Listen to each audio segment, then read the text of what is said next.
On a gray afternoon in 1991, the long gravel path in front of Kensington Palace, London W8, lies almost empty. Inside the red brick northwest wing, in a drawing room created when apartments 8 and 9 were rebuilt between 1975 and 1981, a cassette recorder sits on a low table. The microphone cable runs discreetly across chintz upholstery, chosen a decade earlier to make a Georgian palace feel like a family house. 3 centuries have passed since 1689, when William III and Mary II asked Sir Christopher Wren to enlarge a modest suburban villa into a royal retreat at Kensington, trading the smoke of Whitehall for cleaner air and orderly brick facades. Now, another princess speaks into the quiet, recording secret tapes about her life in this palace. The walls were designed to protect royalty from the world. They cannot stop her voice from leaving. In the winter of 1689, carts carrying Portland stone and red brick rattled along the lane toward the village of Kensington, just west of London. Inside Nottingham House, newly purchased by William III and Mary II for £18,000, Sir Christopher Wren sketched a transformation that would change both the building and the meaning of royal residence in England. The king suffered from asthma, aggravated by the coal smoke that hung perpetually over Whitehall Palace. His physicians recommended clean air and exercise. Mary, his co-monarch, wanted a place where informality might coexist with ceremony. What Wren proposed was neither a fortress nor a showpiece, but something more subtle, an enlarged 3-story palace with long, regular facades, tall sash windows, and a central axis leading straight out into formal gardens. The architectural drawings that survive in the Royal Institute of British Architects collection show Wren's methodical approach. He added new brick ranges to the existing house, creating distinct kings and queens apartments arranged around courtyards. The garden front, facing south toward what would become Kensington Gardens, was designed for light and air, with repeated window bays that allowed cross-ventilation. The brickwork itself spoke a new language, not the ancient stone of Windsor or the medieval bulk of the tower, but the rational geometry of Dutch influence carried to England by William himself. Each window was precisely aligned. Each brick course ran level. The palace announced a new form of royal authority, not inherited from ancient conquest, but constructed through reason and measure. The gravel walk that still runs from the front steps into what is now Kensington Gardens began as a practical line of movement, the shortest route between Royal House and Hunting Park. Contemporary accounts describe William riding out along this path in the early mornings, sometimes alone, sometimes with a small party of gentlemen. The informality was intentional. At Whitehall, every royal movement required procession and ceremony. At Kensington, a king could walk his own grounds. The surrounding land was acquired gradually: orchards, kitchen gardens, and eventually the formal parterres designed by Henry Wise and George London, the leading garden designers of the age. By 1694, when Mary died of smallpox at the age of 32, the transformation was largely complete. The palace had become what William intended: a modest country house within reach of the court, a place where health might be preserved and ceremony occasionally set aside. Yet even in William's lifetime, the architecture began to accumulate meanings beyond his control. The very regularity of the brickwork, the symmetry of the window bays, the measured ascent of interior staircases, all announced authority as surely as any crown. Courtiers learned to read the building's hierarchies. Access to the inner apartments meant favor. Distance from the king's chambers meant exile. The palace, designed for informality, created new protocols simply by existing. When William died in 1702 from injuries sustained when his horse stumbled over a molehill in the Kensington grounds, the irony was noted in contemporary pamphlets. The palace meant to preserve his health had kept him close to the accident that killed him. Within a generation, William Kent would transform Wren's restrained interiors into something more theatrical.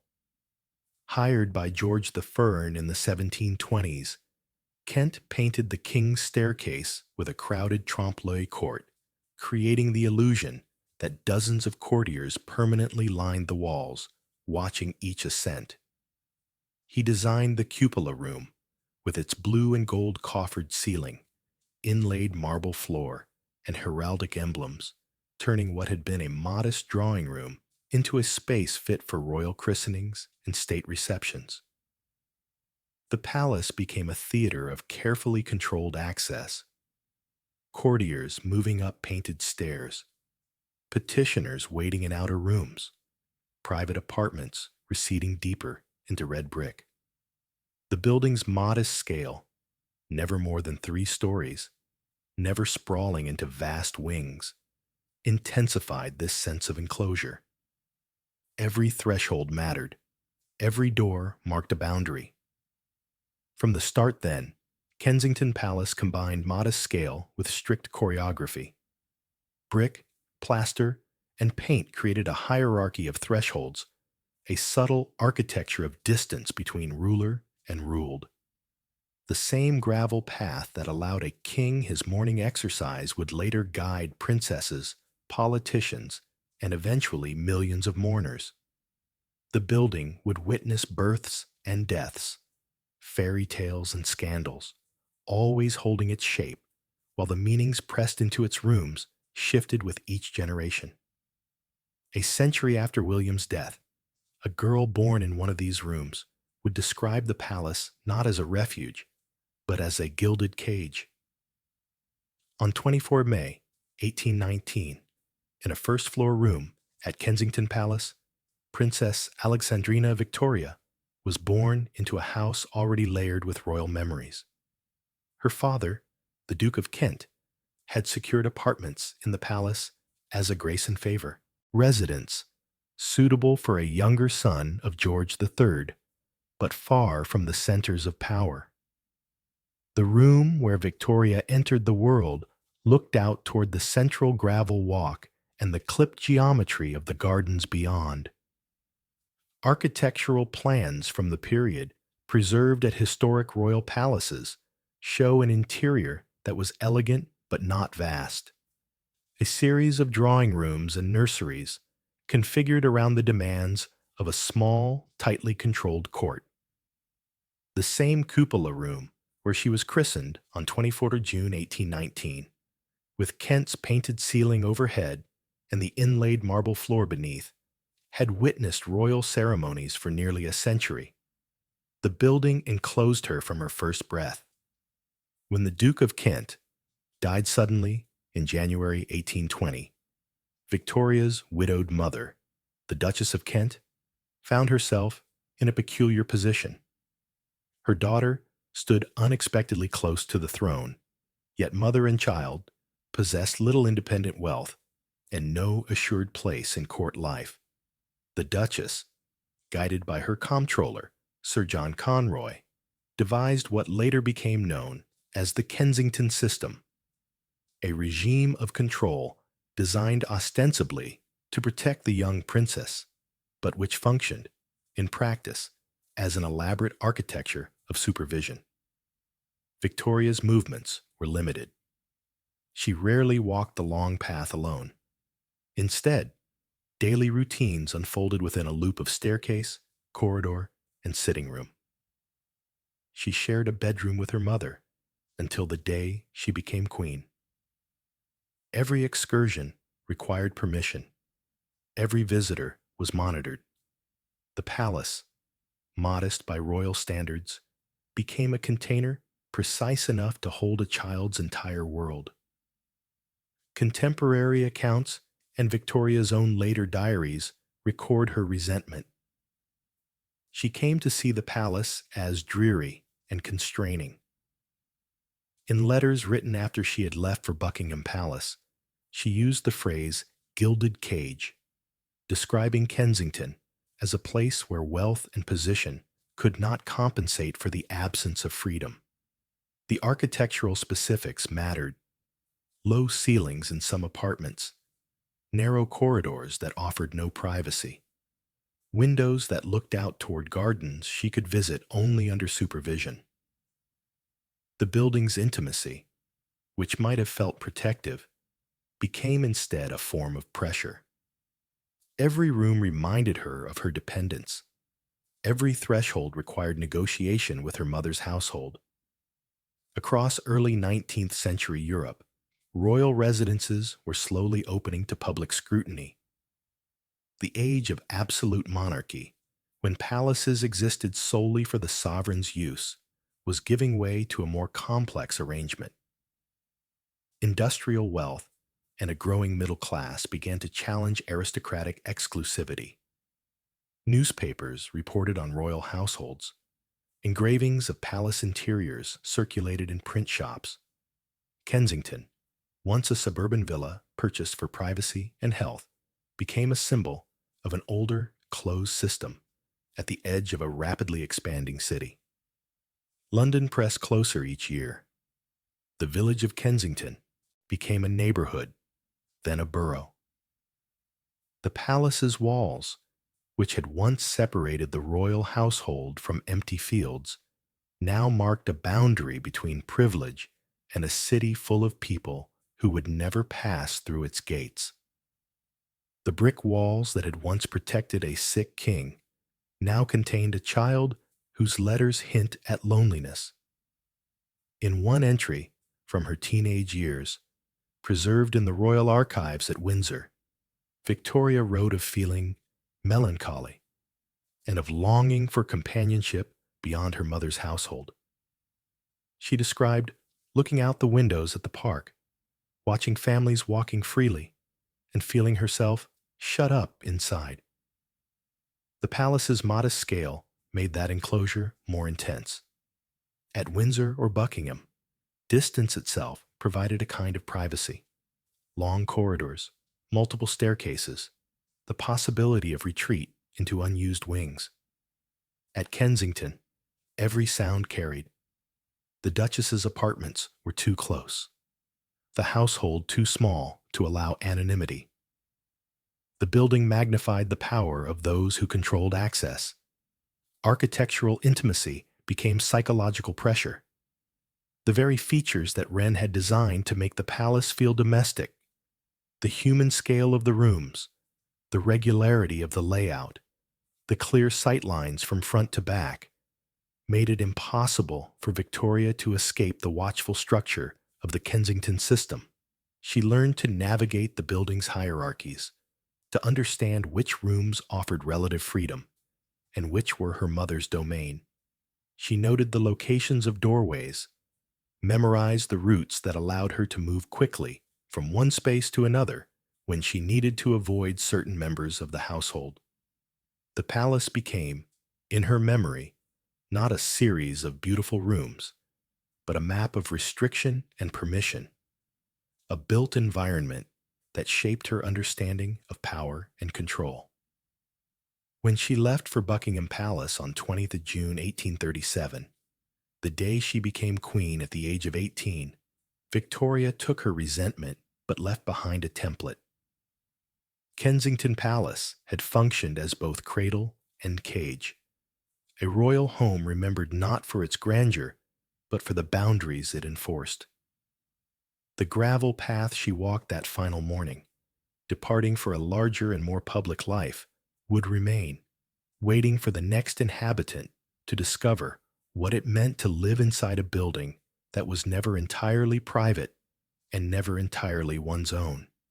By the late 19th century, the long walk leading to Kensington's south front guided not courtiers, but visitors to a house of royal widows, cousins, and officials. The palace had become, in a phrase, attributed to Edward VIII decades later. The Aunt Heap, a warren of grace and favor apartments allocated to extended family and trusted servants. The transformation reflected both the practical economics of maintaining a large royal estate and the changing social landscape of the British monarchy. Where once the palace had housed kings and queens regnant, it now provided homes for those on the margins of royal life, elderly relatives whose pensions came in the form of apartments rather than cash, retired courtiers granted lifelong residence, the widows of younger sons who had nowhere else respectable to live. Apartment records held in the royal archives show spaces carved and recarved as the palace adapted to this new function. The suite that would become Apartment 8 was granted to Castilia, Dowager Countess Granville, in 1892. Apartment 9 was later occupied by Lady Bertha Dawkins, a lady-in-waiting who had served Queen Victoria. Other sections of the palace housed the Duke of Argyll, Princess Louise, Victoria's daughter, and a rotating cast of minor royals whose names appeared in court circulars but rarely in newspapers. The building's architecture, designed for the focused household of a monarch, fragmented into a honeycomb of separate lives. Staircases led to different domains. Corridors connected apartments that functioned as independent households. The unity of Wren's original plan dissolved into a collection of separate addresses, all sharing the same postal code and the same historical weight. Maintenance records from the period, preserved in the archives of the Office of Works, document a slow decline. Paint flaked in shared stairwells. Roof repairs were postponed. The formal state apartments, the cupola room, the King's Gallery, the rooms decorated by William Kent, were opened occasionally for public viewing, but much of the palace fell into what one internal survey described as a condition of benign neglect. The costs of upkeep, always substantial for a building of this age and complexity, competed with demands from newer royal residences. Budgets favored Buckingham Palace and Windsor. Kensington aged quietly, its brick facades weathering to a darker red, its gardens maintained but not improved, its interiors accumulating the particular atmosphere of a house where many people live but no one has full authority. On 14th October 1940, during the Blitz, incendiary bombs hit the palace. The attack was not targeted. Kensington sat within a wider zone of residential bombing, but the damage was severe. Photographs taken by Ministry of Information photographers the following morning show collapsed ceilings in the state apartments, charred roof timbers, and temporary corrugated metal where slate roofs had been. Several of the private suites, including apartments 8 and 9, suffered direct hits. Some of William Kent's interior plasterwork, nearly 2 centuries old, was destroyed. Other spaces were patched just enough to keep out rain, then left as the war demanded attention elsewhere. Government repair files, declassified in the 1970s, document a pragmatic calculus. With housing shortages across London and resources stretched to breaking, a Grace and Favour Palace ranked low on the list of urgent repairs.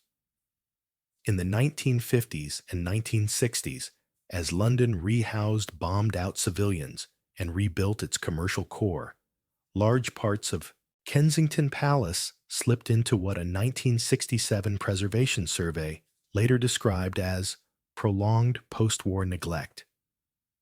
Grace and Favour residents aged. Some apartments stood empty for years, waiting for funds that never arrived. The once formal garden axis, though still visible in aerial photographs taken by the Royal Air Force, bordered lawns and trees that were increasingly part of a public park rather than a private royal setting. Kensington Gardens had been open to the public in stages since the 18th century, and by the mid-20th century, the palace sat surrounded by joggers, dog walkers, and children playing on grass that had once been clipped for royal hunts. The survival of the palace through war and austerity rested less on grandeur than on habit and memory. It was not demolished because no one quite knew what else to do with it. It was too historically significant to tear down, too expensive to restore properly, too entangled in royal administrative structures to sell. And so it waited, its brick walls absorbing bomb damage and bureaucratic indifference, its rooms emptying one by one as elderly residents died, and their apartments were left vacant rather than reassigned. The building accumulated absences, rooms where furniture had been removed and never replaced, corridors where wallpaper hung in strips, windows that looked out on gardens no longer tended with royal precision.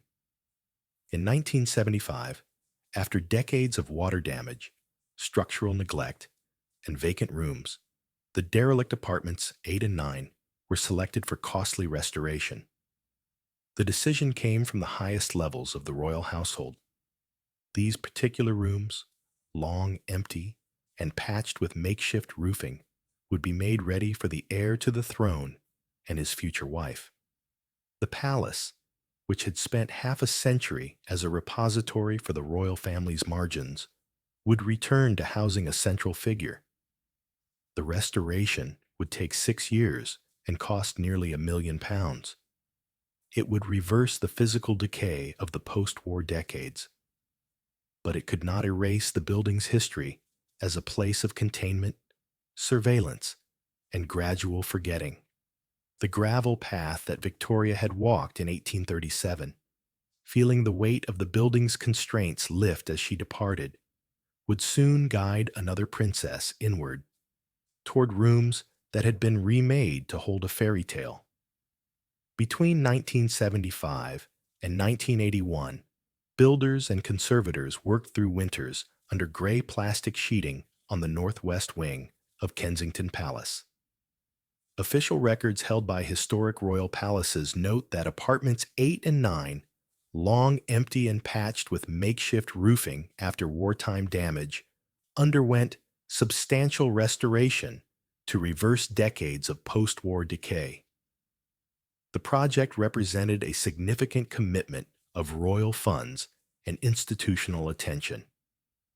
With many of the original architectural plans missing, lost to bomb damage, or simply misfiled during the chaotic post-war years, architects and historians relied on a 1928 Country Life photographic spread and wartime damage reports to reconstruct Georgian proportions. The goal was not exact replication, but informed reconstruction. High ceilings, sash windows, a main staircase connecting the principal floors, cornices, and plasterwork in the style of the period. The project cost £900,000 over 6 years, a considerable sum in an era marked by strikes, inflation, and debates about public spending on royal properties. Parliamentary questions were raised. Newspaper editorials asked whether such expense was justified. The monarchy, acutely aware of its public image in the wake of the 1970s economic crises, emphasized that the restoration aimed not at luxury, but at preservation, saving historic fabric, maintaining a listed building, ensuring that a significant piece of national heritage did not continue to deteriorate. Yet the underlying purpose was clear. These apartments were being prepared for Prince Charles, heir to the throne, and the bride he would eventually marry. The restoration was both conservation and preparation, an act of looking backward to enable a carefully staged future. The architectural challenge was considerable. The apartments needed to function as a modern residence while retaining historic character. Heating systems had to be installed without damaging 18th century plasterwork. Plumbing and electrical wiring had to be threaded through walls never designed for such infrastructure. Security features, reinforced doors, alarm systems, secure telephone lines had to be integrated discreetly. The result aimed at a hybrid, a building that looked Georgian, felt domestic, and functioned according to late 20th century expectations of comfort, safety, and privacy.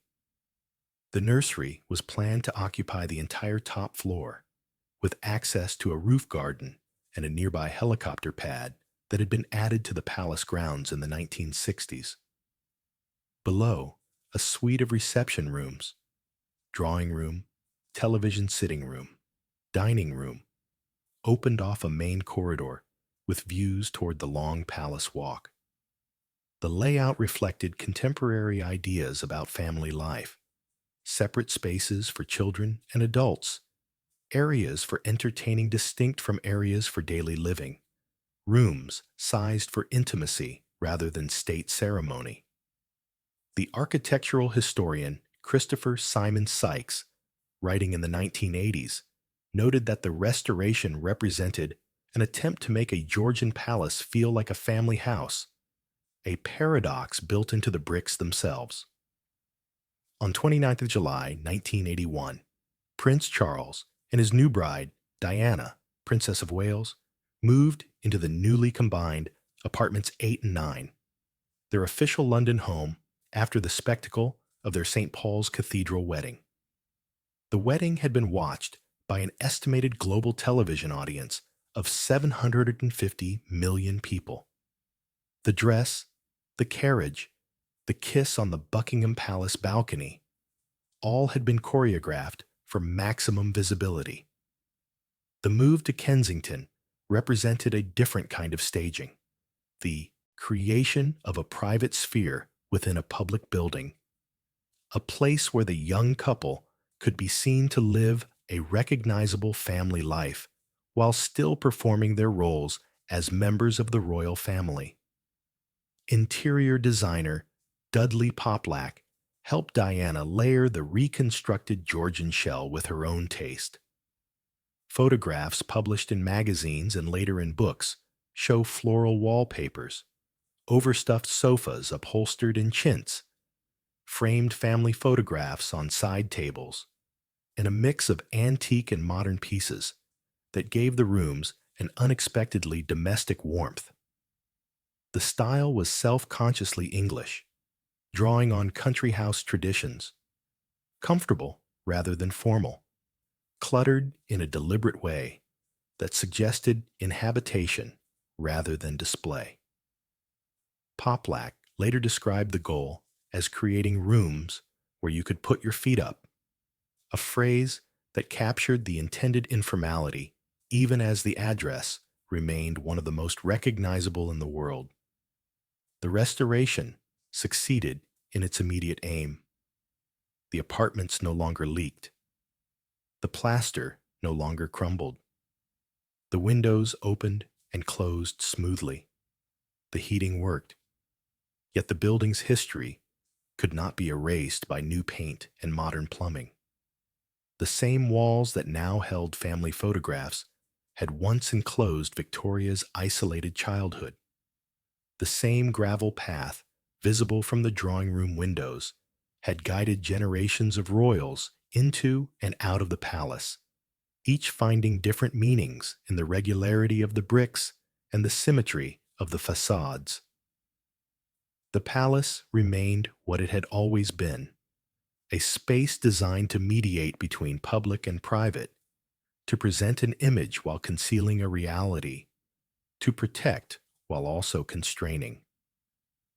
In interviews given years later, workmen who had participated in the restoration recalled the pressure to finish on time, the complexity of working within a listed building where every alteration required approval from heritage authorities, and the strange experience of preparing rooms for people they would never meet, but whose lives they followed in newspapers. One carpenter, interviewed in a 1997 documentary, remembered installing child safety locks on the nursery windows and wondering about the children who would live there. Another recalled the repeated adjustments to the security systems, each iteration adding more cameras, more sensors, more ways to monitor who entered and left. The building, even as it was being made comfortable, was also being made secure. The two goals were not quite compatible. The restoration turned bomb-damaged, neglected rooms into a deliberately intimate stage where a future king and his young wife would be seen not in throne rooms, but on sofas, not in ceremonial dress, but in everyday clothes. Kensington's brick shell remained 18th century, but inside it now held a late 20th century fantasy of approachable royalty. The building would test whether architecture designed to separate sovereigns from subjects could also make them seem relatable, whether walls built to maintain distance could create the illusion of closeness.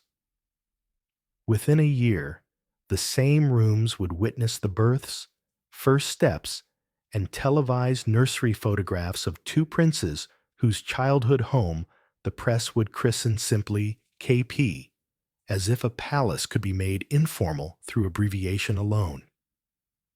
By 1982, when Prince William was born on 21st June, and 1984, when Prince Harry followed on the 15th of September, the top floor of apartments 8 and 9 had become what biographer Andrew Morton later called a children's paradise. The space spanned the entire level. Two large nurseries, a bathroom, storage rooms, and long corridors where small boys could ride tricycles on rainy days. Doors opened toward gardens visible below, and the nearby helicopter pad where their father occasionally arrived and departed. Staff recalled the echo of small feet on restored wooden floors and the clutter of toys accumulating under framed portraits of earlier residents. The palace, for a brief period, functioned as the young family's photographs suggested it should.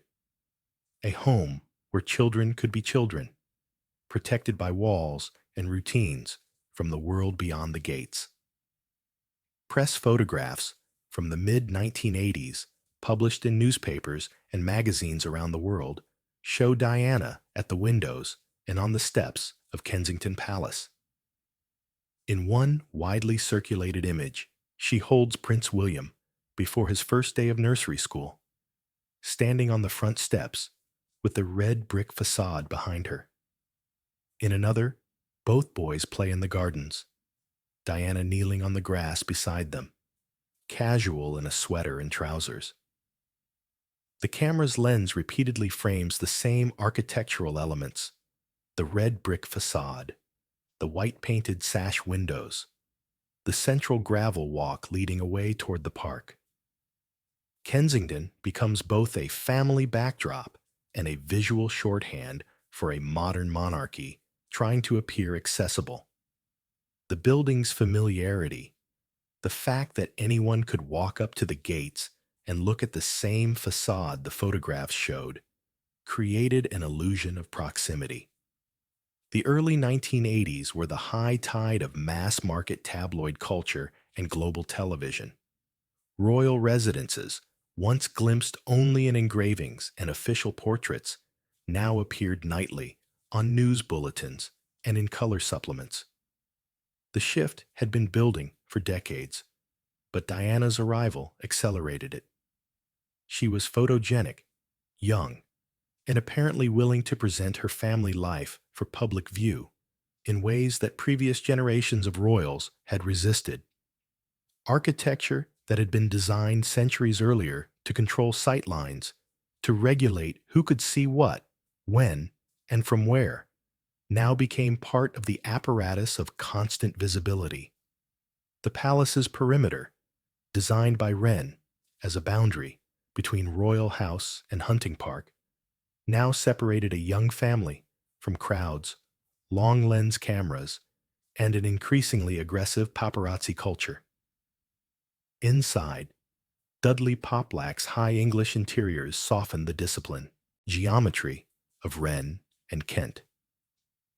Chintz sofas invited sitting, skirted tables suggested informality, patterned lampshades cast warm light.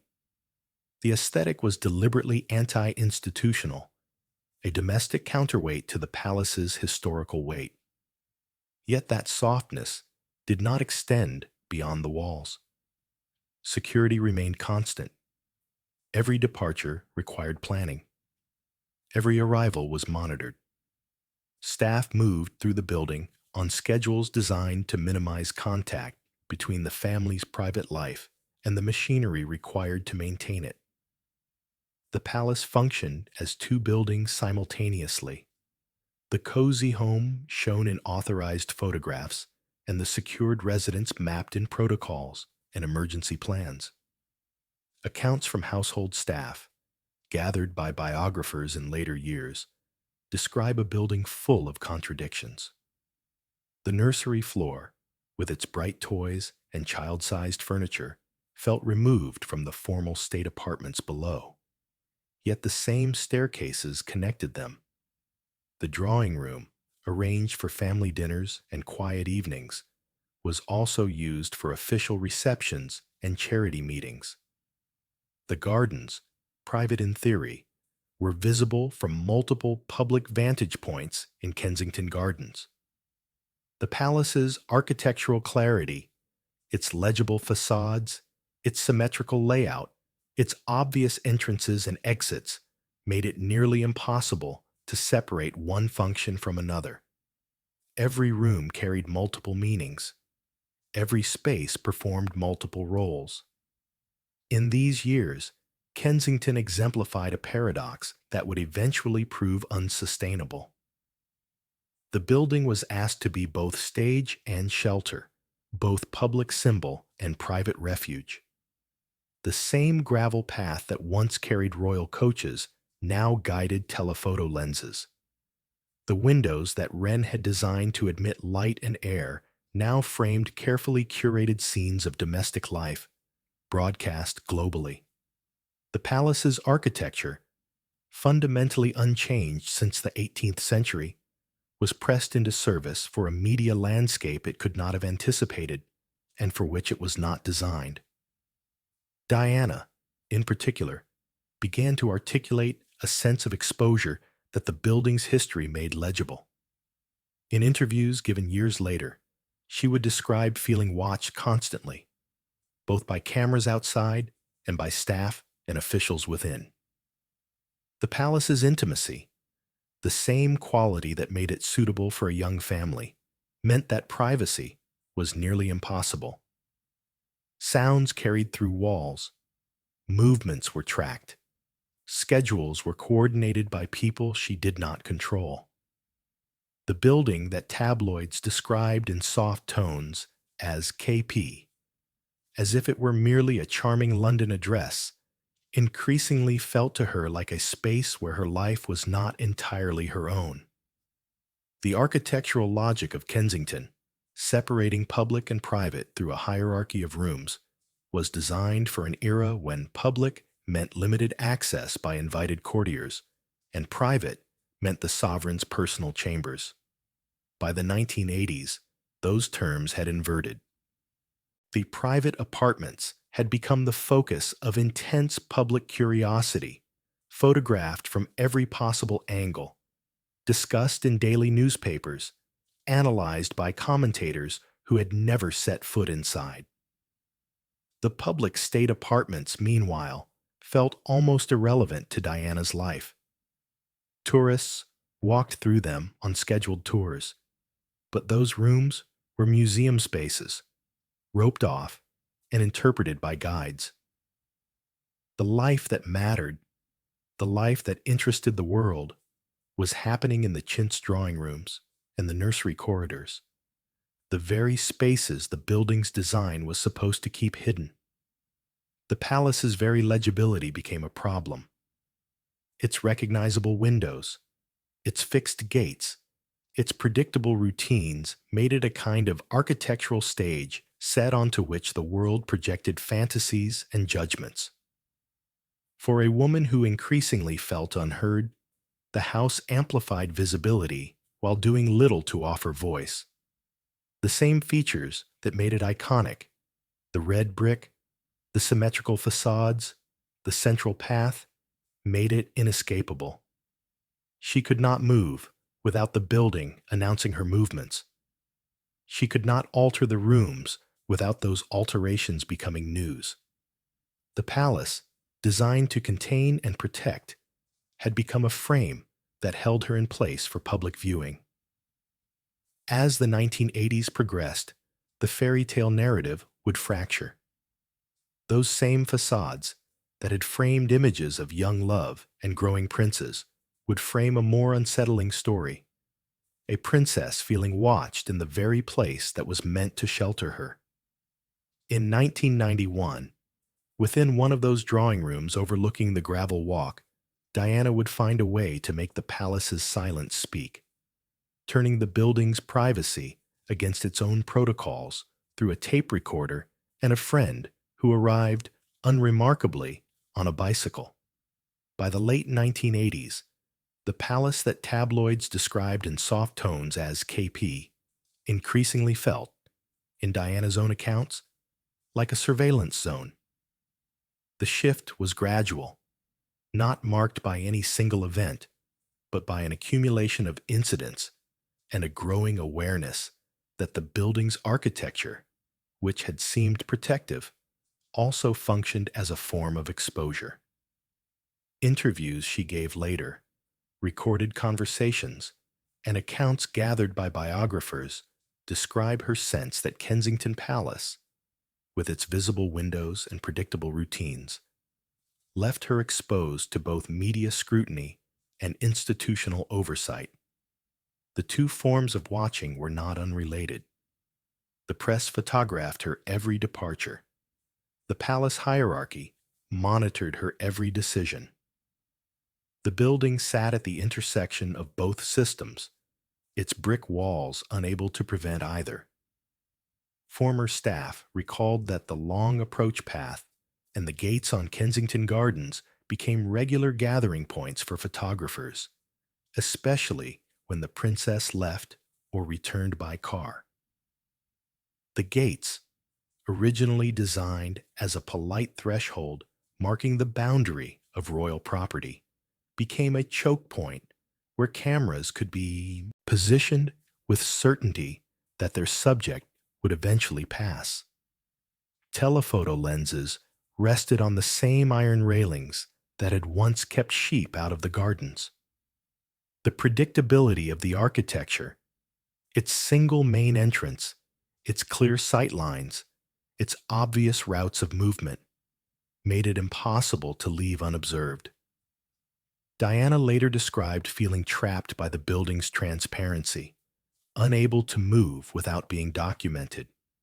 Security reports from the period, some declassified decades later, document incidents that revealed the palace's vulnerabilities. On 5th of February 1987, an intruder armed with a hammer entered the palace gardens before being apprehended by police, while Charles and Diana slept inside. The incident, though it ended without injury, exposed the fact that the 17th century landscape had not been designed with modern threats in mind.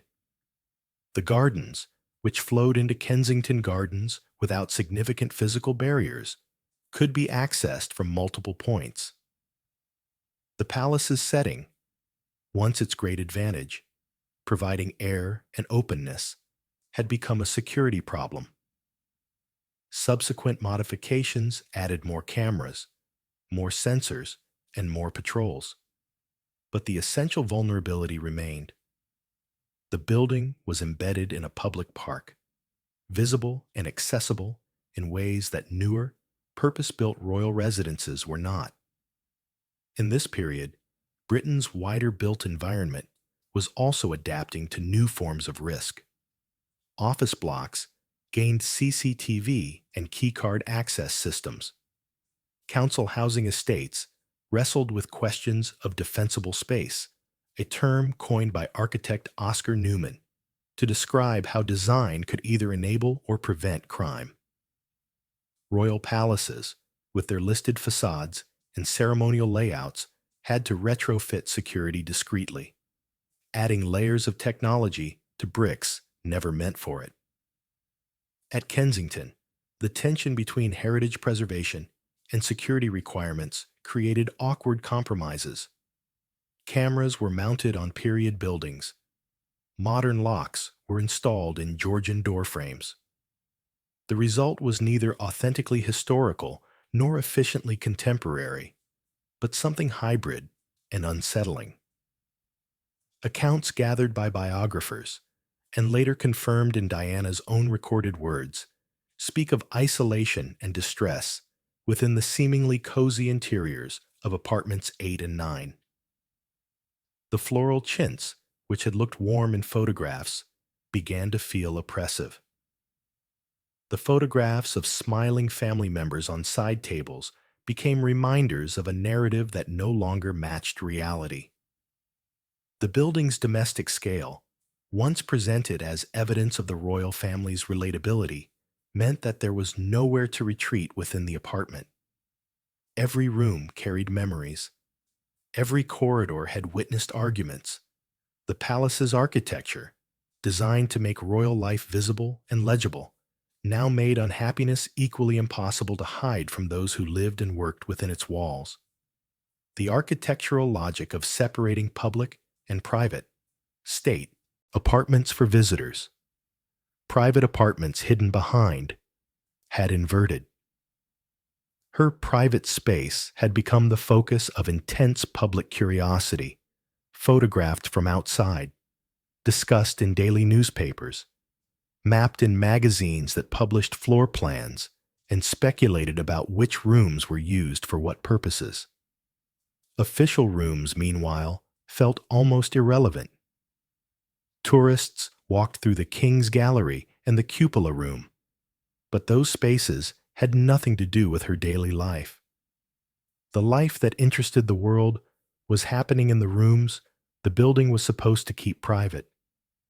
The palace had lost its ability to protect what it contained. The very legibility of the building, its recognizable windows, its path, its fixed gates, made it a kind of architectural stage set. The world knew what Kensington Palace looked like. The image was fixed. Red brick, white windows, gravel path. Any photograph taken there was instantly identifiable. The palace had become a visual cliché, a shorthand for royal domesticity that newspapers used reflexively. But for someone living inside that cliché, the constant recognition became a trap. The building announced her location. Its familiarity made her visible. There was no anonymity to be found in rooms everyone could picture. For a woman who increasingly felt unheard within her marriage and within the institutional structures of the royal family, the house amplified visibility while doing little to offer voice. She could be seen, constantly, relentlessly, but she could not speak in her own terms. The official channels of royal communication did not accommodate her experience. The press coverage, while intense, reduced her to images and speculation.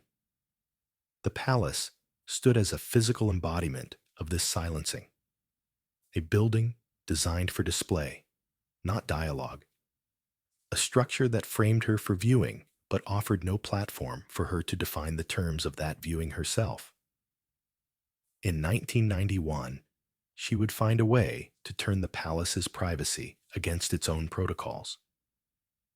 Within one of those drawing rooms, overlooking the gravel walk, with the door closed and the building's routines continuing around her, a cassette recorder would sit on a low table.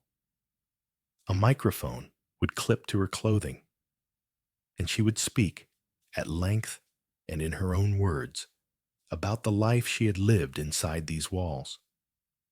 The building, designed to contain royal secrets, would enable the recording of truths that would eventually dismantle the carefully maintained narrative the palace had been built to project. The same rooms that had served as stage sets for photographs of domestic happiness would become the site of testimony about isolation, institutional cruelty, and a marriage that had failed long before the public knew it was fracturing. The palace could not stop her voice from leaving. The walls, no matter how thick, no matter how historically significant, could not prevent sound from being captured and carried beyond the gates. In that sense, the building would fail in its most fundamental purpose. It had been designed, across centuries, to control what the world saw and heard of the monarchy. But by 1991, the person living inside had decided that the building's privacy was hers to use as she chose. The architecture, for once, would serve her purposes rather than the institutions. And the gravel path outside, which had guided so many comings and goings across 300 years, would soon become the site of a different kind of procession, a world arriving to bear witness, in flowers and grief, to a life that had been lived and lost inside the palace's familiar walls. In 1991, physician James Colthurst cycled regularly through Kensington Gardens, along the same paths joggers and dog walkers used, carrying a briefcase that contained a small tape recorder. The act was unremarkable. Hundreds of people moved through the park every day. The palace sat at the edge of a public space, visible and accessible in ways that made casual approach possible. According to later interviews Colthurst gave and Andrew Morton's own detailed account published after Diana's death, Colthurst passed security at the palace gates. He was known to the staff as a friend, entered apartments 8 and 9, clipped a microphone to Diana's blouse, and recorded her spoken answers to Morton's written questions.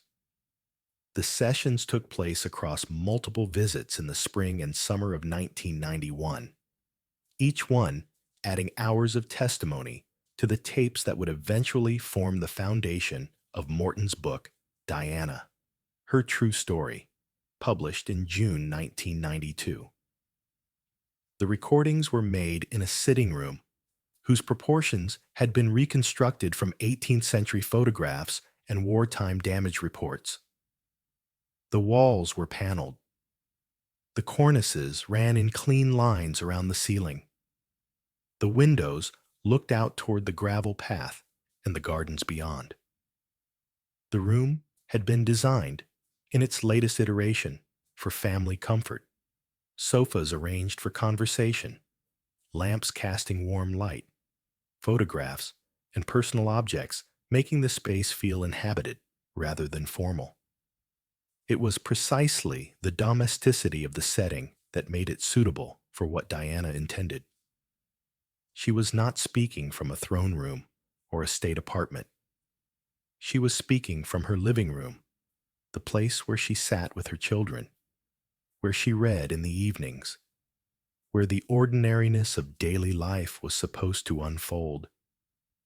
The location gave the testimony a particular weight.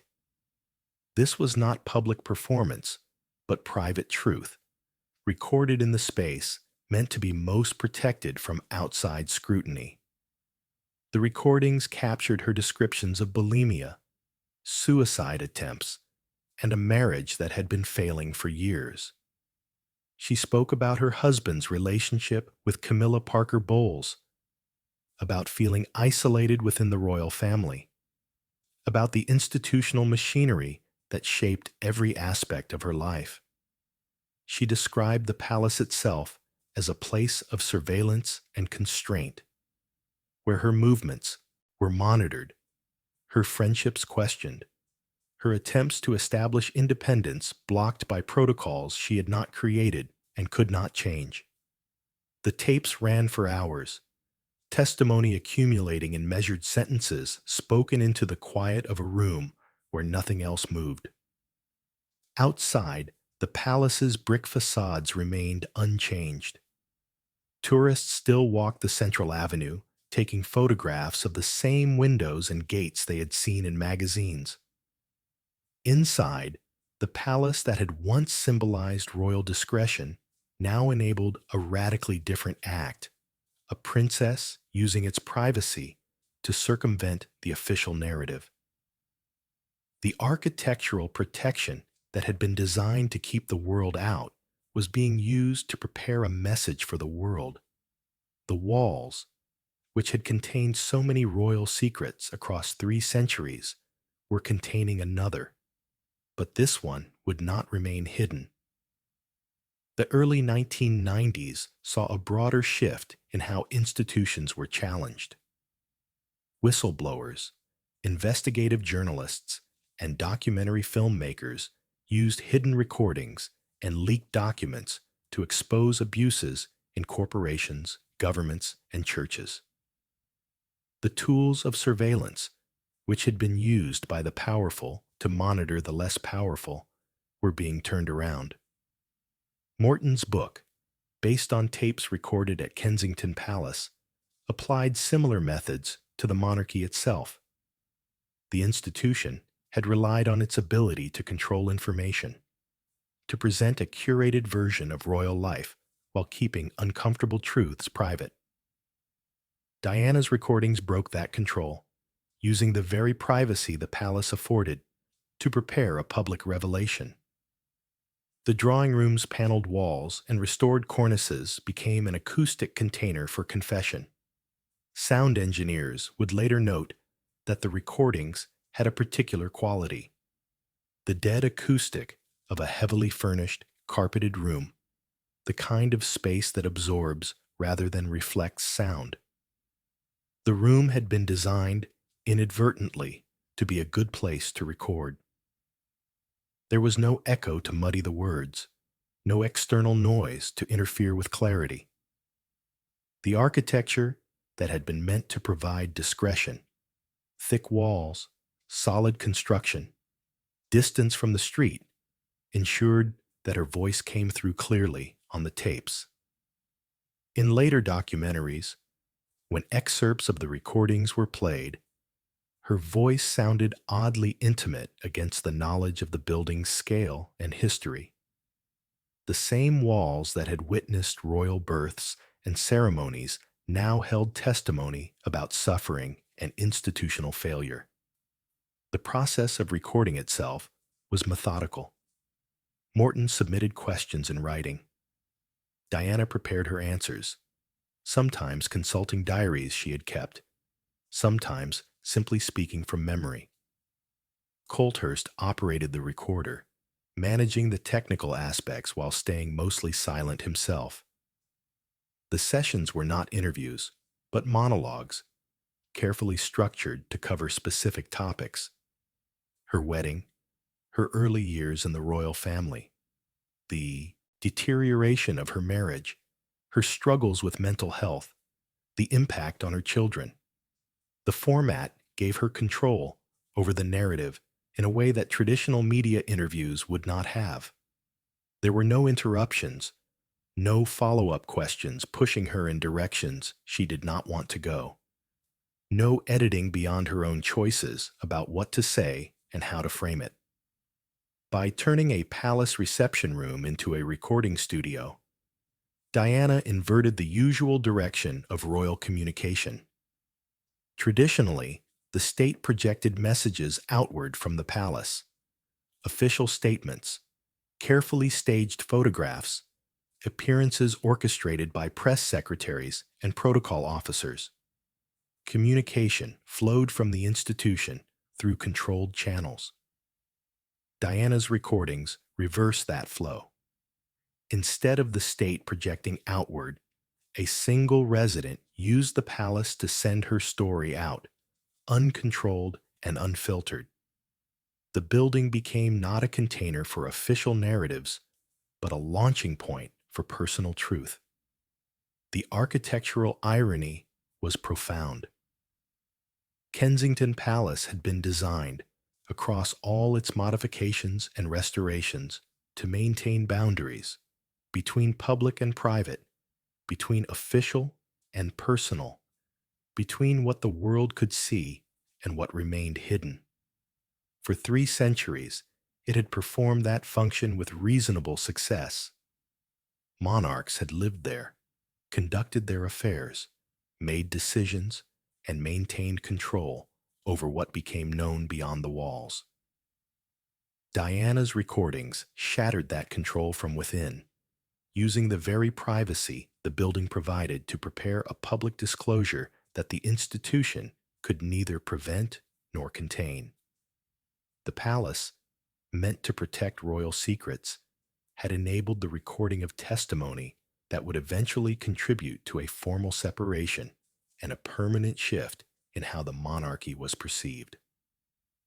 The publication of Morton's book in June 1992 precipitated an official crisis. Initial palace denials that Diana had cooperated with Morton collapsed when evidence of her involvement became undeniable. In December 1992, Prime Minister John Major announced to Parliament that Charles and Diana would separate. The recordings made at Kensington Palace had helped accelerate a process that might have taken years to unfold otherwise. The building, which had been restored at great expense to house a future king and his family, had instead become the site where that family's dissolution was documented in the princess's own voice. The gravel path outside, which had guided so many fairy tale photographs in the early 1980s, would soon witness a different narrative, a princess living alone in a palace that had become famous as the address of her unhappiness. On 9th December 1992, Prime Minister John Major rose in the House of Commons to announce that the Prince and Princess of Wales had decided to separate. The statement emphasized that the decision was amicable, that both would continue their royal duties, and that there were no plans for divorce. The careful language aimed to contain the damage, to present the separation as a practical arrangement rather than a constitutional crisis. But the announcement confirmed what Morton's book and Diana's own increasing public candor had already made clear.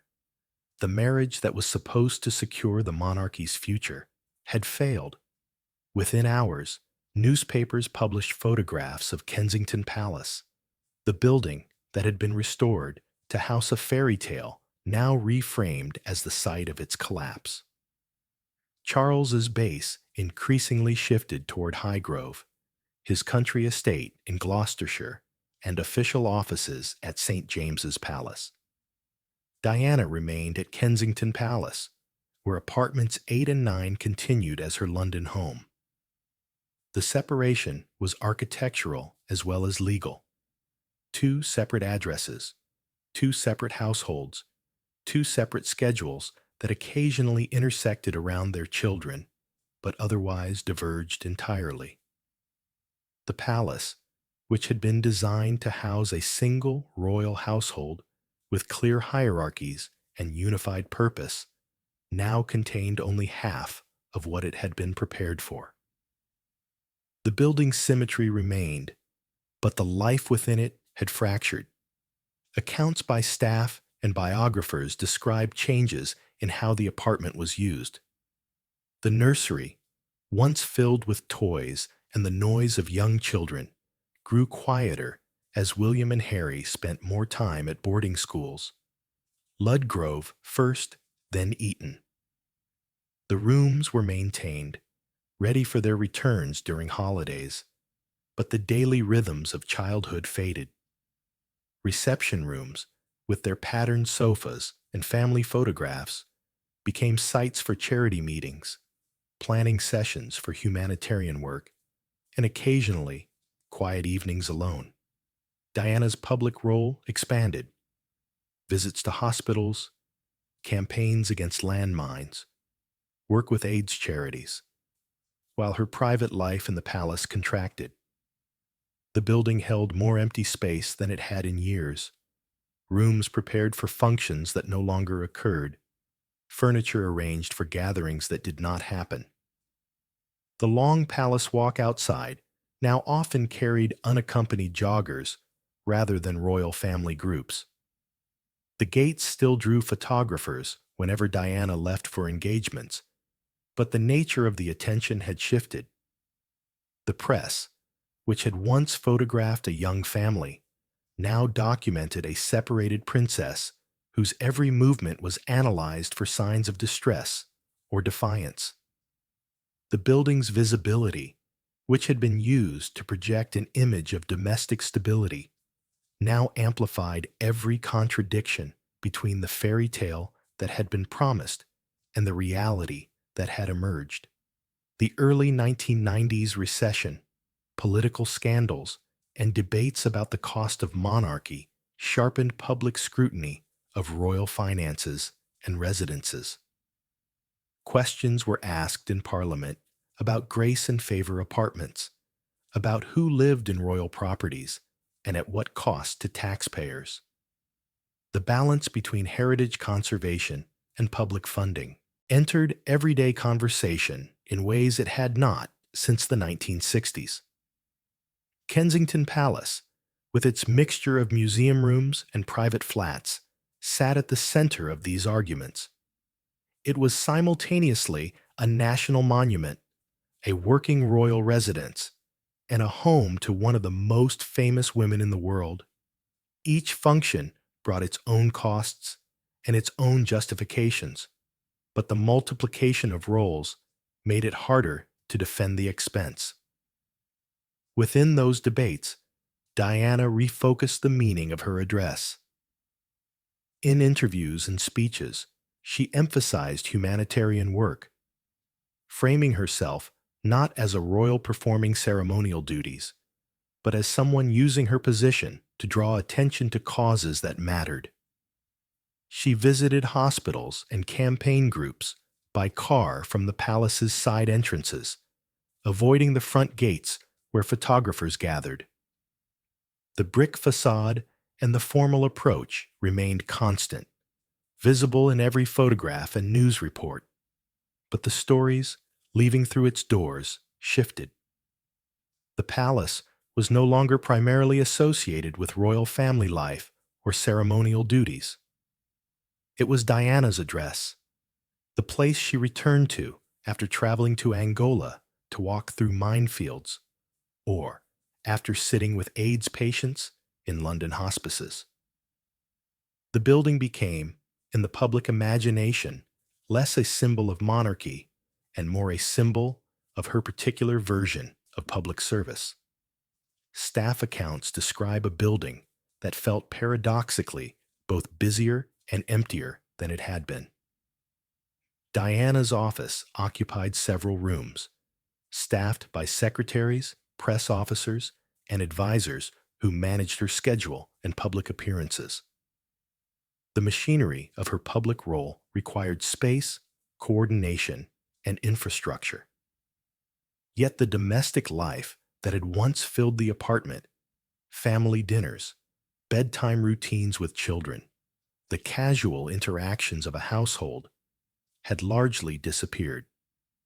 The palace had become, in effect, an office that she also slept in, a place of work that happened to be architecturally configured as a home. Separated, Diana occupied an architectural space that was simultaneously privileged and constrained. She could not simply move house like a private citizen. The palace was her official residence, assigned to her by the royal household, maintained at royal expense, and carrying with it certain expectations about visibility, security, and protocol. She had fought to remain there after the separation, understanding that leaving Kensington would mean leaving her children's home and ceding symbolic ground. But remaining meant accepting the constraints the building imposed, the surveillance, the protocols, the fact that her address was public knowledge and her daily movements could be tracked by anyone watching the gates. The palace had always been a space of performance, designed to present kingship through architecture and ceremony. Diana's years there after the separation tested whether the building could accommodate a different kind of performance, a princess who was famous, but not royal in the traditional sense, who lived in a palace, but was increasingly separate from the institution it represented. The architecture, fundamentally unchanged since Wren's time, except for its internal divisions and modern systems, struggled to hold these contradictions. It was a royal residence occupied by someone whose relationship to royalty was breaking down. It was a public building used as a private home. It was a monument to institutional continuity, housing a woman whose story was increasingly about disruption and change. The rooms themselves bore witness to this tension. The drawing room, where she had recorded the tapes for Morton's book, remained, its furniture and decorations largely unchanged. But its meaning had shifted. What had been a family sitting room had become a site of historical significance, a place where the foundations of her separation had been documented. Other rooms carried similar doubled meanings. The nursery floor, with its memories of young princes, now stood mostly empty, a reminder of what had been lost. The dining room, designed for family meals, hosted charity meetings and working dinners with campaign organizers. The palace adapted, as it always had, to the needs of its residents. But the adaptation was incomplete, creating spaces that served their new functions while still carrying the traces of their original purposes. On the night of 31st August 1997, news from Paris would suddenly transform the palace from a somewhat faded royal residence, associated more with separation and scandal than with fairy tales, into the epicenter of a global mourning ritual. The same gravel walk that had been laid out 3 centuries earlier for William and Mary, that had guided Victoria away from her gilded cage, that had framed photographs of a young family, would disappear beneath flowers.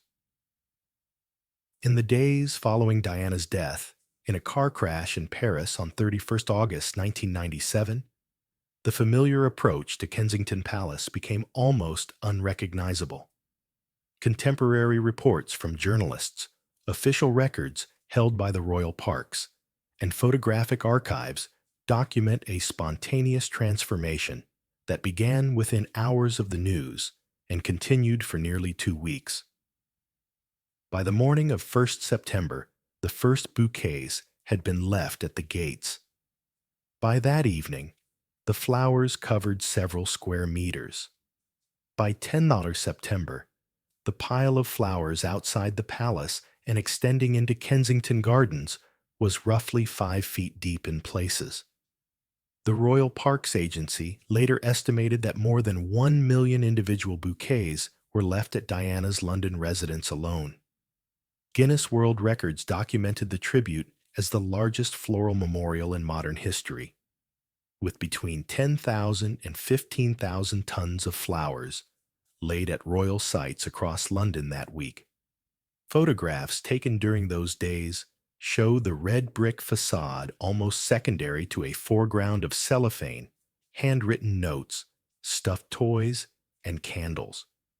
The palace, which had been designed to be seen across empty lawns and formal gardens, became invisible behind mountains of flowers. The architectural clarity that Wren had built into the facades, the measured window bays, the symmetry of the composition, disappeared under color and texture. The building receded. What mattered was the accumulation of grief expressed in individual tributes, each one adding to a mass that eventually overwhelmed the setting. The palace railings, ornamental ironwork designed to mark a threshold between royal property and public park, carried laminated school drawings and scrawled messages. Cards were tied to the iron bars with ribbon and string. Photographs of Diana, cut from magazines or printed from home computers, were taped to the gates. The railings, which had once kept the public at a polite distance, became a bulletin board for collective mourning. People pressed against them, adding their tributes to thousands of others, creating a visual cacophony that buried the historical architecture beneath contemporary expressions of loss. Sound changed. Instead of the echo of carriage wheels or press shouts or the usual park noises of joggers and children, there was the hush of queuing mourners and the soft crackle of cellophane underfoot as people stepped carefully over flowers already laid to add their own. Witnesses described an eerie quiet punctuated by occasional weeping.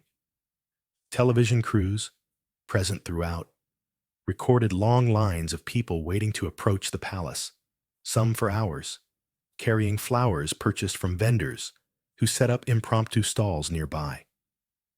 The economic logic was jarring but inevitable. Demand created supply, and the informal market for flowers around Kensington Gardens became one of the visible signs of how thoroughly the mourning had disrupted normal urban patterns. Modern cities had repeatedly used public squares and streets for spontaneous memorials after assassinations, after disasters, after terrorist attacks. But the scale of the floral tribute to Diana was unprecedented. The sheer physical weight of the flowers became a problem. The Royal Park staff, who normally maintained the lawns and gardens, now managed an accumulation that threatened to smother the grass beneath. Reports from groundskeepers described flowers piled so densely that the underlying lawn began to die from lack of light and air. The palace's architecture, never designed for such weight or volume, briefly became a support structure for grief. Railings bent slightly under cards tied too thickly, lawns compressed under bouquets, stacked layer upon layer. The building, which had endured 3 centuries of use, weathering, and modification, found itself tested by a form of attention it had never anticipated. Inside, Diana's coffin spent its last night in London at the palace on the 5th of September, having been flown back from Paris and brought to the place she had lived. Family members, including her sons, visited privately. The public vigil continued outside through the night, candles flickering along the pathways and at the base of the railings. On the morning of 6th September, a tenor bell from St. James's Palace marked the moment the funeral cortege departed, traveling down the same ceremonial axis toward Westminster Abbey that had been used for royal funerals across centuries. The route aligned past and present, a 17th century house, a late 20th century princess, and rituals of royal death that stretched back to medieval precedent. The funeral itself, watched by an estimated 2.5 billion people globally, followed traditional forms even as it accommodated unprecedented public participation. But at Kensington, the aftermath of the floral tribute presented practical challenges that revealed how unprepared institutions were for grief on this scale. The flowers had to be removed. They could not remain indefinitely, both because they would decay and because the park needed to return to some form of normal function. Yet the process of removal was delicate, requiring sensitivity to the emotions the flowers represented. The Royal Parks and Kensington and Chelsea Council coordinated the effort, working with volunteers to clear the tributes over several weeks. Many flowers were composted. Some notes and cards were archived, selected as representative samples of the public response and preserved in museum collections. Stuffed toys were cleaned and donated to children's charities. The process was methodical, documented in internal reports that described both the logistical challenges and the emotional difficulty of disposing of objects that had been laid with such obvious feeling. Workers described the weight of the task, literal and metaphorical, of clearing away what had briefly transformed the palace into something other than a building. The floral sea had briefly overwhelmed the architecture, yet it also revealed how deeply the palace had come to symbolize one woman's life. For nearly 2 weeks, Kensington was not primarily a historical monument, or a royal residence, or even a building. It was a shrine, defined not by its bricks and windows, but by what people brought to it. The architecture became a backdrop for public emotion, its role reduced to providing a location, an address, a fixed point around which grief could gather. Brick, path, and railings became extensions of a body no longer present, physical markers that allowed people to place their sorrow somewhere specific. As the crowds dispersed and the flowers were cleared, the palace returned to visibility. The red brick facades emerged from beneath the tributes. The windows reappeared. The gravel path was swept clean. But the building could not return to what it had been before. Kensington Palace was now permanently associated with Diana's death as much as with her life. The address would always carry that double meaning: the place she lived and the place the world came to mourn her. The same architectural clarity that had made it suitable for royal residence, its legibility, its visibility, its accessibility, had made it equally suitable as a memorial site. The building had performed both roles, adapting as it always had, yet fundamentally altered by what it had witnessed and what had been laid at its gates. After the crowds dispersed and the flowers were cleared, the palace faced a quieter question. What should become of a princess's apartment in a living royal house once the princess herself is gone? The rooms she had inhabited, the path she had walked, the facade the world had stared at, all remained, waiting for decisions about how memory would be managed within architecture still actively used by the family that had, in complex and unresolved ways, both sheltered and failed her. In the months after Diana's death, apartments 8 and 9 were cleared.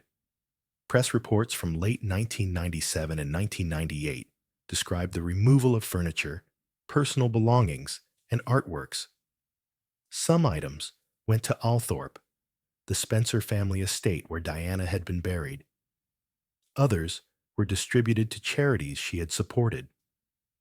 Still others went into royal storage, their disposition to be determined later when emotions had settled and clearer decisions could be made.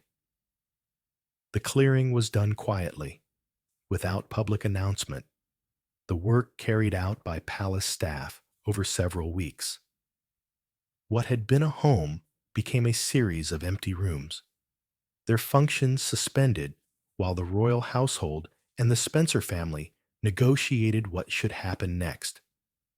Later commentary and preservation reports note that Diana's former residence was stripped bare and lay vacant for 10 years, its rooms untouched while decisions were made about their future.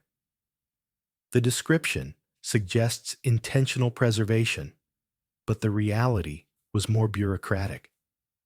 The apartments simply sat empty because no clear use presented itself and because touching them too soon would have seemed disrespectful. The building's architecture remained intact. The restored Georgian proportions, the plasterwork, the sash windows, but the interiors lost their particularity. Without furniture and personal objects, the rooms became generic, their connection to Diana's life visible only to those who remembered the photographs taken when she had lived there. During this period, Kensington Palace itself continued to function as both royal residence and tourist site. Other apartments remained occupied by members of the royal family and their staff. The state apartments stayed open to visitors who walked through the Grand King's staircase and the rooms associated with William and Mary, Queen Victoria, and the palace's 3 centuries of royal use.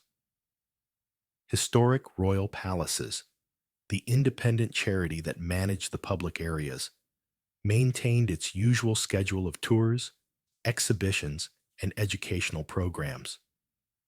But Diana's former home remained firmly off limits, separated from the public areas by locked doors and protocols that prevented even authorized staff from entering without specific permission. The central gravel path returned to its usual rhythm of joggers, prams, and tourists taking photographs of a facade that now carried an extra layer of meaning. Every visitor knew that the palace had been Diana's home. Many came specifically because of that association. The building's significance had shifted. Where once Kensington had been primarily a historical site associated with earlier monarchs and interpreted through the lens of British constitutional history, it was now equally, perhaps more powerfully, associated with a woman who had died less than a decade after separating from the royal family. The palace's marketing materials, guidebooks, and tours had to navigate this awkwardly. Diana's presence in the building's history could not be ignored, but neither could it be easily integrated into narratives about kingship, state ceremony, and institutional continuity. The turn of the millennium saw a wider reassessment of 20th century heritage. Buildings, sites, and objects from the recent past, which had once seemed too contemporary to require preservation or interpretation, began to be recognized as historically significant. Industrial sites were listed. Post-war housing estates were documented. Shopping centers from the 1960s were evaluated by heritage organizations. The criteria for what counted as worth preserving expanded to include structures and spaces that had shaped ordinary lives, not just monuments to wealth and power. Debates about how to commemorate traumatic recent events, from wars to industrial accidents to acts of terrorism, shaped museum practice. Questions arose about how to interpret difficult histories, how to present stories that were still emotionally raw, how to balance commemoration with critical analysis. Within this broader cultural shift, Kensington's custodians faced particular challenges. Diana's story was recent, contested, and emotionally charged. Different constituencies held different views about her significance, her treatment by the royal family, and her legacy. Some saw her as a victim of institutional cruelty. Others saw her as a disruptive force who had damaged the monarchy. Still others simply mourned her as a public figure whose warmth and apparent accessibility had made her beloved. Any interpretation of her life within the palace would inevitably disappoint or anger some portion of the public. The safest course, in the absence of clear consensus, was to do very little. The apartments remained empty. The palace acknowledged her connection to the building in general terms, but offered no detailed interpretation, no exhibition, no plaque marking which rooms had been hers. Eventually, practical needs overcame curatorial paralysis. The combined apartment was subdivided again, with much of it converted to offices for royal charities and staff. The Duke and Duchess of Cambridge, Prince William and Catherine, would later occupy parts of the building, though not the same rooms Diana had used. The physical spaces of Diana's daily life, the nursery corridors where her children had played, the drawing room where she had recorded tapes for Andrew Morton, the kitchen where staff remembered her late-night visits, disappeared from public view. The rooms were repainted, reconfigured, and put back into active use. The traces of her habitation were erased, not intentionally as an act of forgetting, but practically as the palace adapted once again to new needs. What remained visible was the address and the facade. Kensington Palace, London W8, had become, in the years following her death, as much Diana's address in public memory as it was a physical location. The phrase appeared in newspapers, books, and documentaries as a shorthand for her life in London, for the period when she was most visible, most photographed, most discussed. The red brick facade, unchanged across centuries, became permanently associated with her through sheer repetition. Every photograph of the palace published after 1997 carried her ghost, whether or not the image or the accompanying text mentioned her explicitly. The building had become inseparable from her story. Architectural absence, in this case, proved as eloquent as preservation. By leaving apartments 8 and 9 unseen, the palace allowed myth to rush in where floor plans and measured drawings might have been. Without access to the actual rooms, the public relied on memory and imagination. The few authorized photographs published during her lifetime became the definitive images of how she had lived, reproduced endlessly in magazines, books, and exhibitions. The floral chintz sofas, the family photographs, the domestic warmth Dudley Poplack had designed, all became fixed in collective memory, preserved more perfectly than any museum conservation effort could have achieved, because they existed only in photographs, immune to the decay that affects physical objects. The palace's decision not to interpret Diana's life directly, not to create a memorial exhibition or dedicate specific rooms to her memory, was both strategic and revealing. It avoided controversy. It prevented the kind of detailed scrutiny that might have raised uncomfortable questions about her marriage, her treatment by the royal family, or the circumstances of her death. But it also ensured that the building's connection to her remained vague, atmospheric, a matter of association rather than specific interpretation. Kensington Palace was where Diana had lived, but what that meant, what had happened in those rooms, what the experience of living there had been like for her, remained largely undefined in official terms. In the 2000s and 2010s, curators would begin to reintroduce Diana to Kensington, not as a resident whose rooms could be visited, but as an exhibition subject, a garden dedication, and a memorial route woven into the palace's broader story. The building would find ways to acknowledge her significance without ceding institutional control over how that significance was interpreted. The same tensions that had marked her life at Kensington, between visibility and privacy, between personal experience and public image, would continue to shape how the palace presented her memory to the millions who came seeking some connection to the woman whose flowers had once buried the gravel path. By the 2010s, visitors approaching Kensington Palace along the familiar path encountered banners advertising exhibitions that explicitly centered Diana's image and style.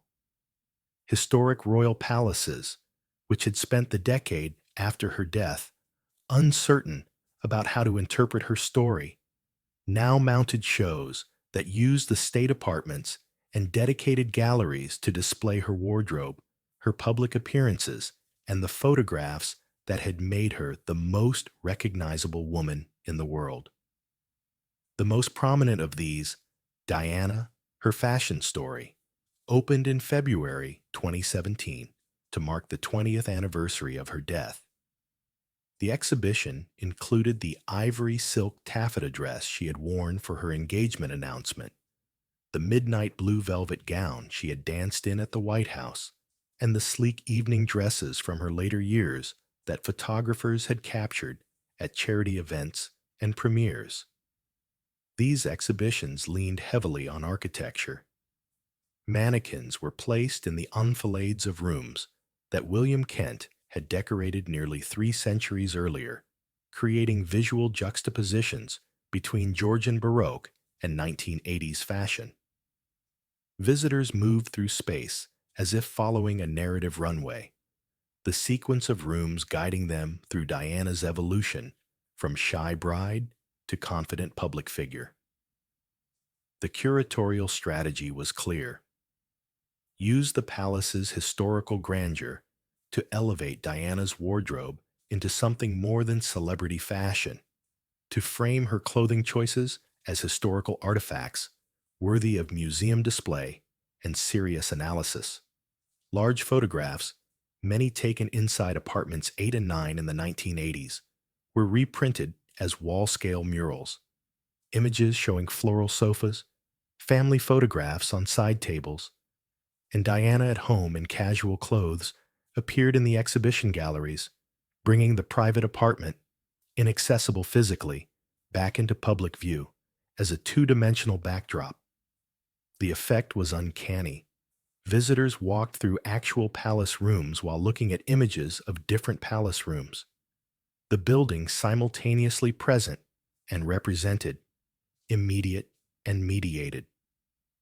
The architecture became both container and content, both the physical space visitors occupied and the historical setting shown in photographs. The exhibitions positioned Diana alongside earlier royal women, creating comparative narratives about femininity, duty, and public scrutiny across centuries. Display cases held clothing worn by Queen Victoria, Queen Mary, and Princess Margaret, inviting visitors to draw connections between different eras of royal life. The curatorial text emphasized resilience, charity, work, and the pressures of public visibility, themes applicable to multiple royal women but coded in exhibitions opening after 2000 to resonate with Diana's story specifically. The palace became a site where women's experiences of monarchy could be traced across generations, the building itself providing continuity across very different historical moments. Context was necessary because the palace's international visitors, arriving in increasing numbers as London tourism boomed, came from diverse backgrounds and carried different understandings of British history. Exhibition designers could not assume familiarity with royal protocol, constitutional history, or even basic knowledge of who Diana had been beyond her media image. The displays had to educate, entertain, and move, often simultaneously, while navigating the emotional complexities that still surrounded her memory. Reviews of the exhibitions noted that visitors wept in front of particular dresses, especially those associated with significant public moments. The palace had become a site of pilgrimage as much as tourism, its rooms holding objects that functioned as relics for some visitors and historical curiosities for others. The long approach walk served yet another function: queuing space. On busy days, visitors waited for up to an hour beneath the red brick facade, reading plaques and looking toward the gardens that had once provided privacy for a young family. The palace, in effect, turned its own exterior into the prologue for an interior exhibition. The building itself became a label for the story inside, its recognizable facades preparing visitors for the encounter with Diana's clothing, photographs, and legacy. The experience was carefully staged, moving from exterior recognition through security checks and ticket validation into galleries where the public could finally access, through objects and images, something of what had existed behind the walls they had only ever seen from outside. In transforming Diana's clothes and photographs into curated objects within a historic palace, Kensington converted personal memory into heritage. The same rooms that once managed access to a living princess now manage the pace of a narrative about her. Visitors moved at their own speed, but the sequence was fixed, the story predetermined. Diana appeared not as a person who had lived in the building, but as a subject suitable for museum interpretation. Her life broken into themes and display cases, her wardrobe dated and conserved and placed behind glass. The intimacy suggested by the photographs. Diana at home, in her sitting room, casual and approachable, contrasted with the formality of the museum setting, creating a tension the exhibitions never quite resolved. The curatorial approach reflected broader trends in heritage interpretation. Museums were moving away from didactic, object-focused displays toward immersive, emotionally engaging experiences. Digital technology allowed for interactive elements, touchscreens showing video footage of Diana, audio recordings of her speaking, projected images that animated static displays. The palace embraced these tools, using them to create a multi-sensory experience that went beyond simply looking at dresses. Yet the core of the exhibitions remained material. The clothing itself, fabric and thread, preserved and displayed with the care usually reserved for paintings or manuscripts. Outside those exhibition galleries, however, a quieter transformation took place in the gardens, one that would materialize Diana's memory not in glass cases, but in soil and bronze. The palace grounds, which had always been integral to the building's meaning, would become the site of a memorial that worked through landscape rather than architecture, through seasonal cycles rather than permanent structures. The exhibitions inside interpreted Diana through objects and images. The garden outside would interpret her through living plants and the slow rhythm of growth and decay. Both approaches sought to give form to memory, but the garden would prove more flexible, able to accommodate grief, celebration, and the passage of time in ways that museum displays could not. In 2017, the Sunken Garden at Kensington Palace, a small, formal garden created in 1908 on the palace's south side, was replanted as a white garden to mark the 20th anniversary of Diana's death. The garden, accessible from the main palace approach and visible from several state apartments, occupied a space roughly 30 meters by 12 meters, sunk below the surrounding lawn level and accessed by stone steps. Historic royal palaces' gardeners filled the rectangular beds with white roses, white lilies, white gladioli, and a mix of white and cream summer flowers, chosen both for their color and for their fragrance. The planting plan, documented in the charity's archives, specified varieties that would bloom in succession from late spring through early autumn, ensuring continuous color throughout the visiting season. The symbolic weight of white was obvious: purity, innocence, remembrance, the color traditionally associated with mourning in some cultures.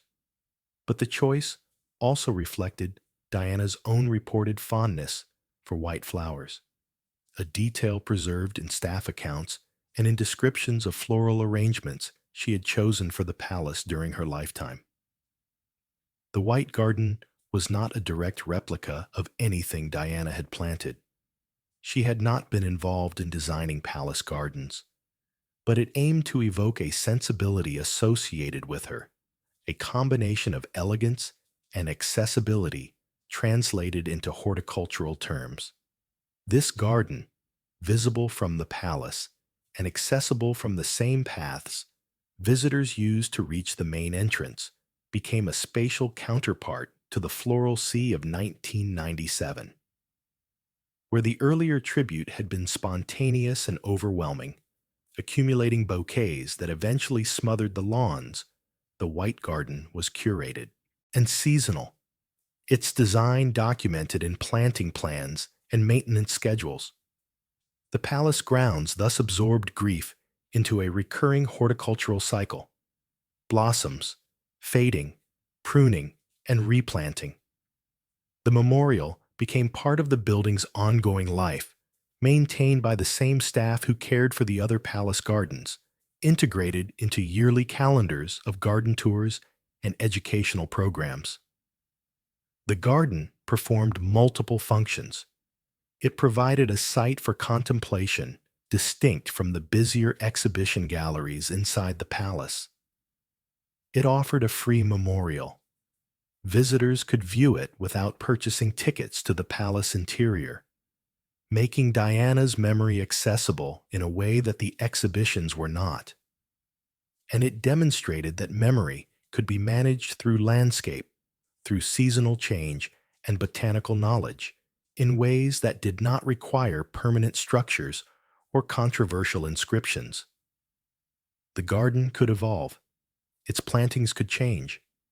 Its meaning could shift as years passed, and the emotional rawness of 1997 receded into history. On 1st July 2021, what would have been Diana's 60th birthday, her sons Prince William and Prince Harry unveiled a bronze statue of their mother at the center of the sunken garden. The sculpture, created by artist Ian Rank Broadley, depicted Diana standing with three children gathered around her, a composition meant to represent her humanitarian work and her connection to young people. The statue, cast in bronze and mounted on a low stone plinth, sat against a backdrop of clipped hedges and the red brick of the palace, aligning visual axes between living memorial, historic building, and public park. The unveiling was a private ceremony, restricted to family members and close friends, but images of the statue were distributed globally within hours. Press commentary focused on the sculptural representation. Diana's expression, the styling of her hair and clothing, meant to evoke her appearance in the 1990s, the symbolic presence of the children. Aesthetic judgments varied. Some praised the statue's warmth and accessibility. Others criticized it as conventional or sentimental. The debate reflected ongoing uncertainties about how to commemorate Diana, whether she should be represented formally or informally, whether her image should emphasize royal status or humanitarian work, whether memorials should be solemn or welcoming. Modern memorial practice often favors intangible or landscape-based commemorations over monumental statues. The late 20th and early 21st centuries saw a shift away from heroic bronzes, which carried associations with imperial power and authoritarian regimes, toward memorials that emphasized participation, reflection, and temporal experience. The Diana Memorial Fountain in Hyde Park, opened in 2004, followed this trend: a circular watercourse where visitors could sit and, in warm weather, wade. The Vietnam Veterans Memorial in Washington, D.C., designed by Maya Lin, had established the precedent for memorials that invite interaction rather than impose meaning. Kensington's approach, combining a traditional figurative bronze with a redesigned garden and interpretive signage, reflected this hybrid trend: memory anchored in both object and environment. The statue provided a fixed point, a recognizable image that could be photographed and reproduced. The garden provided a changing, seasonal context, ensuring that the memorial felt alive rather than static. Together, they created a layered memorial experience that accommodated different forms of engagement. from those who wanted a traditional monument to those who preferred a more contemplative, landscape-based encounter. The sunken garden and statue translated fleeting public emotion into a permanent, if evolving, spatial experience. The floral sea of 1997 had lasted less than 2 weeks before practical necessity required its removal. The White Garden, replanted annually, could continue indefinitely, maintained by institutional commitment and professional expertise. The statue, bronze and stone, was designed to last centuries, weathering gradually like the palace itself. Together, they ensured that Kensington's grounds, which had always been integral to the building's meaning, would continue to carry Diana's memory in tangible form. The memorial situated Diana permanently within the palace landscape, making her part of the building's ongoing story rather than a footnote. Visitors who came to see the state apartments now also visited the garden and statue. The palace's interpretive materials integrated Diana into narratives about the building's history, presenting her alongside William and Mary, Queen Victoria, and other royal residents. The strategy was inclusive, absorbing Diana into the palace's 3-century story rather than treating her as an exception or anomaly.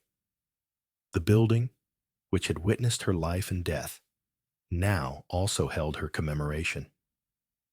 Yet beyond curated exhibitions and planted memorials, Kensington remains what it has long been, a working royal residence and a city landmark, raising a final question about how living households and historical ghosts coexist in the same bricks. The palace cannot be only a museum or only a memorial. It must also function as a place where people live, work, and make decisions about the monarchy's future. The tension between these roles, between past and present, between commemoration and ongoing use, defines the building's contemporary existence and shapes every choice about how its spaces are used and interpreted. Today, a visitor walking up the gravel path toward Kensington Palace moves through multiple centuries at once. The red brick facade still reflects the design choices made by Sir Christopher Wren in the 1690s, the restrained Georgian elegance that prioritized health and functionality over Baroque display.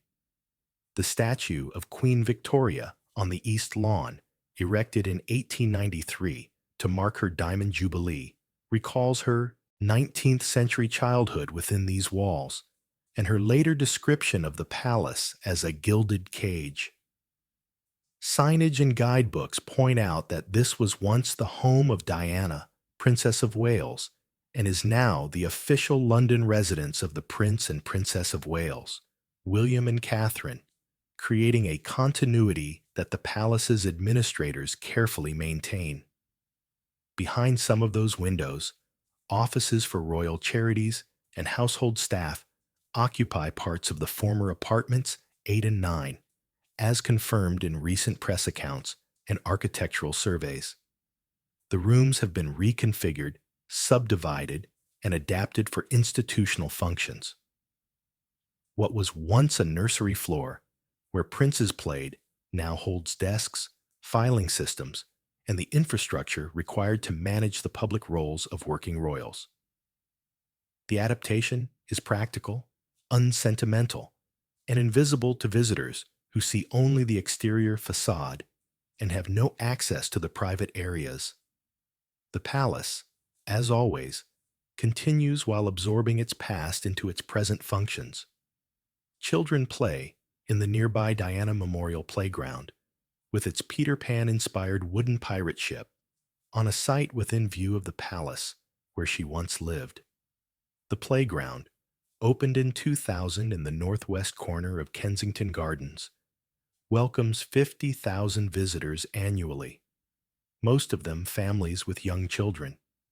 The connection to Diana is subtle, marked by a plaque and mentioned in park literature, but not dominating the experience.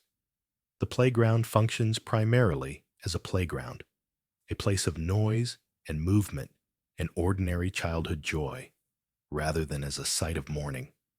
Memory here is integrated into use, honored but not emphasized.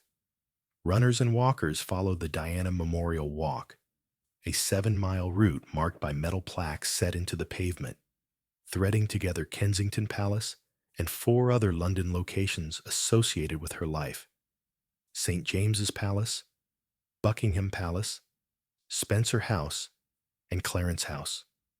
The walk, opened in 2000, was designed to allow people to trace Diana's London through physical movement, following in her footsteps, literally and metaphorically, across the city. The experience is public, accessible to anyone, and free. It transforms London itself into a memorial landscape, using existing streets and parks rather than creating dedicated memorial spaces. The architecture of Kensington Palace remains stable. Its meanings do not. For some visitors, especially those who remember 1997, the palace is primarily associated with Diana, the site of her London life, the focus of the floral tributes, the building whose image appeared in every news report about her death. For others, particularly younger visitors or those from outside the UK, Kensington is now Kate and William's London home, associated with a new generation and a different narrative about accessible, modern royalty. For architectural historians and heritage professionals, the palace is a significant example of a 17th century royal residence that survived war, neglect, and social change through a combination of institutional inertia and architectural adaptability. The same walk, the same bricks, the same sash windows hold all of these interpretations simultaneously, none entirely displacing the others. The palace's status as a working royal residence complicates its function as a heritage site. Security requirements limit access. Areas occupied by the current residents remain firmly off limits, creating a geography of presence and absence that visitors navigate through signage, barriers, and staff explanations. The building operates under multiple jurisdictions. Historic Royal Palaces manages the public areas. The Royal Household manages the private residences. The Royal Parks manages the surrounding landscape. Decisions about what can be shown, what must remain hidden, and how to balance heritage interpretation with operational security are negotiated continuously, case by case, without fixed rules or transparent criteria. Recent years have seen renewed attention to the palace's full history, not just the Diana years. Exhibitions have explored Queen Victoria's childhood, the court of William and Mary, and the palace's wartime damage and post-war restoration. The strategy is comprehensive, presenting Kensington as a building with a long, layered story in which Diana's presence, while significant, is one chapter among many. The approach respects her importance without allowing her memory to eclipse earlier or later narratives. The palace becomes a palimpsest, a surface where multiple stories have been written and remain partially visible, none completely erased. The tension between preservation and use remains unresolved. The palace cannot be frozen in time without ceasing to function as a residence. Yet every modification, every adaptation to contemporary needs erases traces of earlier periods. The balance shifts depending on which part of the building is under discussion. The state apartments, open to the public, are maintained to reflect their appearance in specific historical periods, usually the 18th century. The private apartments, invisible to visitors, are modernized as needed to accommodate current residents. The result is a building that presents itself as historical while secretly remaining contemporary, a performance of the past sustained by invisible infrastructure. Kensington Palace demonstrates how architecture can become a vessel for layered, even conflicting memories. A building conceived as a retreat for a sick king, experienced as a gilded cage by a young queen, and later lived in as both sanctuary and prison by a modern princess, has outlasted all three narratives, yet bears their traces in its bricks, its corridors, its carefully maintained facades. The palace has witnessed births and deaths, coronations and separations, joy and suffering, all while maintaining the same essential form Wren established in the 1690s. Its survival depends precisely on this flexibility, its ability to mean different things to different people while remaining recognizably itself. The evening light at Kensington is particularly clear, slanting across the gravel path and warming the red bricks to a deeper color. Visitors, leaving the palace at closing time, follow the same route that William and Mary used, that Victoria walked on her way to become queen, that Diana traveled countless times. The path has remained in almost the same location for more than 3 centuries. Its gravel replaced periodically, but its line unchanged. It connects the palace to the city, the past to the present, memory to ongoing life. In that continuity lies both the building's power and its limitation. It can hold history, but it cannot stop time. The windows darken as the palace closes for the night, the house returning to silence, not erasing what it has witnessed, but holding it quietly in the fabric of its walls, waiting for morning and the next day's visitors to arrive and add their own meanings to bricks that have outlasted everyone who ever lived within them.